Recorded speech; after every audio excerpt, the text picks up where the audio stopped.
réfléchit pas. Les accords aujourd'hui, nous avons le net sur nos portables, on voit tout. Vous dites que vous êtes au Sahel combattre, dit-on, les djihadistes. Mais le pays qui finance les djihadistes, c'est bien le Qatar. Premier pays financier des djihadistes, c'est connu. Est-ce que qu'on attaque le Qatar? Le Qatar finance le Paris Saint-Germain. Hein? Premier pays financier du djihadisme dans le monde, c'est le Qatar. On a déjà attaqué le Qatar. Vous êtes au Sahel, dit-on, contre l'islamisme. Mais le premier pays où il y a des islamistes, le pays dangereux, c'est l'Arabie Saoudite. Hein? Est-ce que vous avez attaqué l'Arabie? Vous leur vendez des armes, vous faites des échanges commerciaux. Les armes qu'on trouve au Yémen, c'est vendu à l'Arabie Saoudite par la France. Vous faites des affaires avec eux. Vous êtes là et ça, on ne va plus encore. Il y a une prophétie Maya qui a dit, lorsque le web, hein, la toile, donc en anglais c'est le web, va prendre toute la surface de la terre, après viendra la fin du monde et viendra peut-être la paix. C'est là où nous y sommes.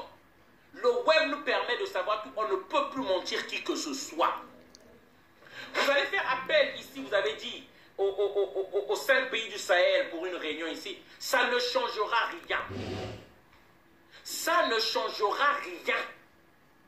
Tant que vous maintiendrez ces momies-là, les accords militaires que vous avez signés avec les pays, mais nous les lisons aujourd'hui, que nos matières premières doivent être vendues d'abord proposées chez vous. Même si vous proposez 1 euro pour notre pétrole et que les États-Unis nous proposent 50 euros ou un autre pays nous propose 100 euros, nous devons vendre chez vous. Est-ce que c'est normal? Dans les accords militaires, c'est ce qui a été écrit. Donc vous nous prenez pour des cons, vous nous prenez pour des idiots. On nous parle d'un sentiment anti-français. C'est ce que... Mais M. Macron, on est content que vous le sachiez maintenant. Que vous compreniez que maintenant il y a un sentiment anti-français. Nous, on est content. Au moins, vous commencez à le sentir. Mais tout ça, nous pouvons l'arranger. Tout ça, nous pouvons avoir la solution. Et moi-même, là où je suis là, je peux vous proposer la solution. Parlez, ouvrez un dialogue avec les peuples africains. Soutenez les oppositions, écoutez les oppositions, au moins ce que les oppositions de ces pays-là vont vous dire, parce que vous avez balayé, oublié toutes ces oppositions-là, vous supportez que les dictatures. C'est de ça qu'il s'agit. Mais tout ça, ça va finir. Que vous le vouliez ou pas, ça va finir. C'est pourquoi je dis peuple français. Prochaine vidéo dans le métro, c'est ça que j'irai dire au peuple français. Réveillez-vous, sinon vous avez beaucoup à perdre. Parce que ces dirigeants-là, ils ne font pas la bonne politique. La rupture, lorsqu'on va casser, on va arrêter toute relation-là, le peuple français sera obligé de sentir ça. Monsieur Macron ne dit pas la vérité au peuple français. La France n'appartient pas à Macron. La France est une république grâce au sacrifice des Français qui sont morts. La liberté d'expression, c'est un acquis de la Révolution française. C'est pourquoi aujourd'hui, moi, arrivé en France, réfugié, mais je peux parler. C'est pas Macron. C'est un acquis de la Révolution française. Il y a des gens qui sont morts pour que moi, aujourd'hui, je parle librement. C'est de ça qu'il s'agit. Lorsqu'on a des papiers, c'est pas Macron qui donne les papiers. La France est dirigée par des institutions, c'est pas un homme.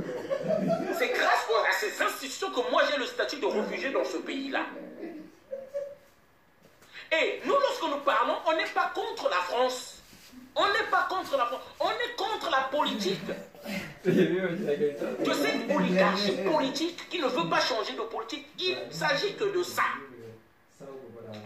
Lorsque vous soutenez Idriss Déby 29 ans au pouvoir, Sassou Nguesso 34 ans au pouvoir, Paul Biya qui est, je ne sais pas, 36 ans au pouvoir, hein?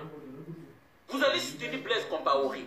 Vous avez accompagné Alassane Ouattara au pouvoir. Macky Sall avec la tricherie des élections. Comment voudrez-vous que la population aujourd'hui ne se pose pas des questions sur la France?